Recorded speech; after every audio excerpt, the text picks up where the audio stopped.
என் அன்பு குழந்தையே, உனக்கு ஒரு விஷயம் சொல்கின்றேன், கவனமாக கேள்.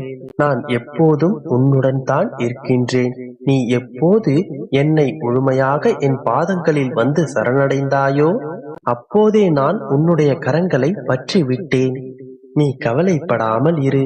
எந்த ஒரு ஆபத்திலிருந்தும் நீ நிச்சயமாக காப்பாற்றப்படுவாய். இதில் உனக்கு எந்தவித சந்தேகமும் வேண்டாம் குழந்தையே. ஒவ்வொரு வினாடியும் நான் உன்னுடன் தான் இருக்கின்றேன் என்பதை ஒருபோதும் மறந்து போகாதே என் செல்லமே. நீ எதிர்பார்க்காத நொடிகளில் உனக்கான பல ஆச்சரியங்களை உனக்கு நான் கொடுக்கப் போகின்றேன். மகிழ்ச்சியோடு இரு என் தங்கமே. வாழ்க்கையில் சலிப்பும் துக்கமும் துயரமும் இருக்கின்றது என்று கவலைப்படாதே. மனம் புண்ணாய் போனதே என்று வருந்தாதே. இதோ என்னுடைய கரங்களால் உன்னை வருடிக்கொண்டு உன் பக்கத்திலேயே தான் இருக்கின்றேன். மிக விரைவில் உன்னை புண்ணாக்கும் நாள் நிச்சயம் வரும். குழந்தையே, நீ வாழ்க்கையில் முன்னேற வேண்டுமென்றால் நீ விட்டுச் செல்ல வேண்டியது கால் தடங்களை மட்டுமல்ல, ஏளனம், எதிர்பார்ப்பு, அவமானம், ஏமாற்றம் மற்றும் துரோகங்களையும் தான். ஏன் நீ சிறு விஷயங்களை கூட பெரிதாக நினைத்து கொண்டு உன்னுடைய நிம்மதியை கெடுத்துக் கொண்டிருக்கின்றாய்? உனக்கு வெளியில் இருக்கும் கஷ்டங்களை காட்டிலும் உன் மனதில் இருக்கும் எண்ணங்கள் அதன் வெளிப்பாடாய். மற்றவர்களிடம் பேசும் வார்த்தைகளால் தான் செய்வதறியாது சக்தி இல்லாமல் தளர்ந்து போய் காட்சியளிக்கின்றாய். வருந்தாதே என் கண்மணி. உறவுகள் உன்னை தூக்கி எறிந்தால் அதற்காக கவலைப்படாதே. அவர்களே உன்னை தேடி வரும்படியான வாழ்வை நீ வாழ்ந்து காட்டு. உன்னுடைய சந்தோஷத்தில்தான் என்னுடைய சந்தோஷம் இருக்கின்றது. வாழ்க்கையில் எல்லா சூழ்நிலையிலும் நீ தைரியமாக செயல்படு. அதன் பிறகு உனக்கு வெற்றி நிச்சயம். என்னுடைய ஆசி உனக்கு என்றும் உண்டு. குழந்தையே, அன்பை பகிர், கருணையுடன் இரு, கொடுத்து பழகு. உன்னில் என்னை காண்பாய். உன்னுடைய வாழ்க்கையில் நீ நிறைய சோதனைகளை அனுபவித்து விட்டாய். இனி உன் சோதனைகள் எல்லாம் சாதனைகளாக மாறப்போகின்றது. நீ எடுக்கும் முயற்சிகள் அனைத்தும் வெற்றியாக மாறப்போகின்றது. உன் அப்பா உன்னுள்ளேயே தான் இருக்கின்றேன். இனி எல்லாம் ஜெயம்தான் குழந்தையே. இனி உன் வாழ்க்கை சுகமாக மாறும். என்னை நம்பு. சோர்ந்து போகாதே. உன்னுடன் தான் நான் இருக்கின்றேன். நம்பிக்கையோடு இரு. அனைத்தும் நல்லதாகவே நடக்கும். என் அன்பு குழந்தையே, உன் வாழ்க்கை நீ நினைத்ததைப் போன்று மாறப்போகின்றது. இப்பொழுது நான் கூறும் சில விஷயங்களை மட்டும் நன்றாக புரிந்து கொள். உன் வாழ்க்கை சர்வ லட்சணமாக அழகாக மாறப்போகின்றது. நீ நினைத்தபடியே வாழவும் போகின்றாய். வாழ்க்கை எப்பொழுது அழகாக மாறுகின்றது என்பதை உனக்குள்ளேயே நீ கேட்டுப்பார். வாழ்க்கை என்பது என்ன? உயிரோடு இருப்பதா, மகிழ்ச்சியோடு இருப்பதா? பணம் புகழை தேடி தலை தெறித்து ஓடுவதா, அல்லது தோல்விகளிலிருந்து பாடங்களை கற்றுக்கொள்வதா, வெற்றிகளை பெற்றுக்கொள்வதா? இவைகளில் எது வாழ்க்கை என்று உறுதியாக கூறாவிட்டாலும் பிறந்த அனைவரும் வாழ்ந்தே ஆக வேண்டும் என்ற கட்டாயத்தில் உள்ளோம். வாழ்க்கை என்பது ஒரு அனுபவம். மனிதருக்கு மனிதன் அது மாறுபடும். சுகமோ துக்கமோ அனுபவம் நம்மை பக்குவப்படுத்துகின்றது, காயப்படுத்துகின்றது, சிரிக்க வைக்கின்றது, அழ வைக்கின்றது.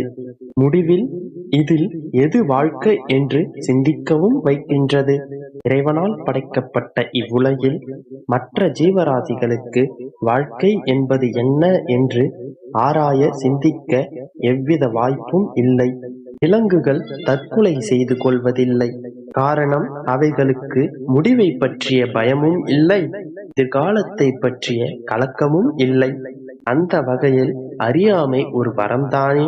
தாம் அறிவாளி என்ற கர்வப்படும் மனிதனால் வாழ்க்கையில் ஜெயிக்க முடிவதில்லை. காரணம், அறிவு மட்டும் வாழ்க்கைக்கு போதாது. அதற்கு மேலும் கட்டாயம் ஒன்று தேவைப்படுகின்றது. அது என்னவென்று தெரியுமா? அதுதான் தன்னம்பிக்கை. மனபலம் உள்ள ஒருவனுக்கு மட்டுமே அது சாத்தியமாகும். மற்ற விலங்குகளிலிருந்து மனிதன் பலவிதமாக மாறுபடுகின்றான். சூழ்நிலைக்கேற்ப மனிதன் தன்னை மாற்றிக்கொள்வதிலும் தேவைகளை பூர்த்தி செய்து கொள்வதிலும் சிந்தித்து செயல்படும் வரத்தை மனிதன் பெற்றுள்ளான். நம்மை விட பலசாலி யானை, நம்மை விட வேகமானது குதிரை, நம்மை விட உழைப்பில் சிறந்தது கழுதை. இப்படி விலங்குகள் மனிதனை விட பல மடங்கு பலசாலியாக இருந்தாலும் நாம் தான் இவைகளை அடக்கி ஆள்கின்றோம். காரணம், மனிதன் மட்டுமே மனபலம் கொண்டவன். நமக்கு ஏற்படும் பிரச்சனைகளும் அப்படித்தான். அதனை அடக்கி ஆளும் சக்தி நம்மிடம் உள்ளது. நம்பிக்கை எனும் வானவில் நம்மிடம் எப்பொழுதும் இருக்க வேண்டும். வானவில் தோன்றும் போது வானம் அழகாகின்றது. நம்பிக்கை தோன்றும் பொழுது வாழ்க்கை அழகாகின்றது. அசையாத நம்பிக்கை என்று உன் மனதில் இருந்தாலே போதும். இவ்வுலகில் எதையும் நீ சாதித்து விடலாம். எந்த சூழ்நிலையிலும் எல்லாம் முடிந்துவிட்டது, இனி செய்ய ஒன்றும் இல்லை என்று கையை விரிப்பதை நிறுத்திக்கொள். இன்னும் எதுவும் முடியவும் இல்லை, ஆரம்பிக்கவும் இல்லை. ஒவ்வொரு நாளும் ஒவ்வொரு நொடியும் புதிய ஆரம்பமே. ஒவ்வொரு இரவும் முடிவென்றால் ஒவ்வொரு விடியலும் ஆரம்பமே. உன் வாழ்க்கை இனி நல்லபடியாக ஆரம்பமாகும். என் அன்பு குழந்தையே, எல்லாவற்றையும் இழந்த காலம் மாறி எல்லாவற்றையும் பெறப்போகும் காலம் வந்துவிட்டது. நீ இழந்ததை அனைத்தையும் பெறப்போகும் காலகட்டம் இது. தெளிவாக கூறுகின்றேன், முழுமையாக கேள். முடிவில் நிச்சயம் உன் முகம் மலரும். இந்த மனித வாழ்க்கை என்பது கிடைக்கும் கிடைக்காத, நடக்கும் நடக்காத விஷயங்களுக்கு மத்தியில்தான் வாழ்வின் தேடல் எதிர்நோக்கி இருக்கும். நீ ஆசைப்பட்டு விரும்பிய விஷயங்கள் எல்லாம் கிடைத்தும் எல்லாம் நடந்தும் உனக்கு திருப்தியை கொடுக்கும் மகிழ்ச்சியான காலம் ஒன்று இருக்கும். உனக்கு எதிர்மறையான, கிடைக்காத, நடக்காத விஷயங்கள் எல்லாம் நடந்து அவை உனக்கு கஷ்டத்தை கொடுக்கும் நேரமும் ஒன்று இருக்கும். இழக்கும் காலங்களில் பல அனுபவங்களை நீ பெறுவாய்.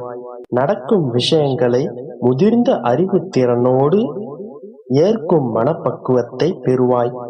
இவையெல்லாம் வருங்காலத்தில் உன் முன்னேற்றத்துக்கான வழிகளை வகுக்கும். அதாவது, உன்னிடத்தில் ஒன்று இருக்குமானால் அதை பெற நீ சிறிதாகவோ பெரிதாகவோ ஏதேனும் ஒன்றை இழந்திருப்பாய். ஒன்றை அழுத்தி அதனை புதுப்பித்துத்தான் இன்னொரு விஷயம் நடக்கும். இரண்டையும் பெறுவதோ அல்லது ஒன்றை இழக்காமல் மற்றொன்றை பெறுவதோ சாத்தியமில்லை. ஒரு பூ பூக்கிறது என்றால் அது மறுநாள் காய்ந்துவிடும்.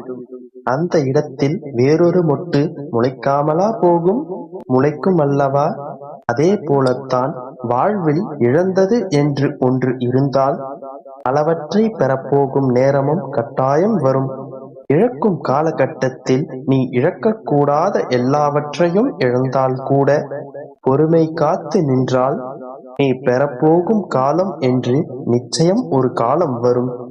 எல்லாவற்றையும் பெறும் காலமும் எல்லாவற்றையும் உனக்கு கிடைக்கும் காலமும் நிச்சயம் வரும்.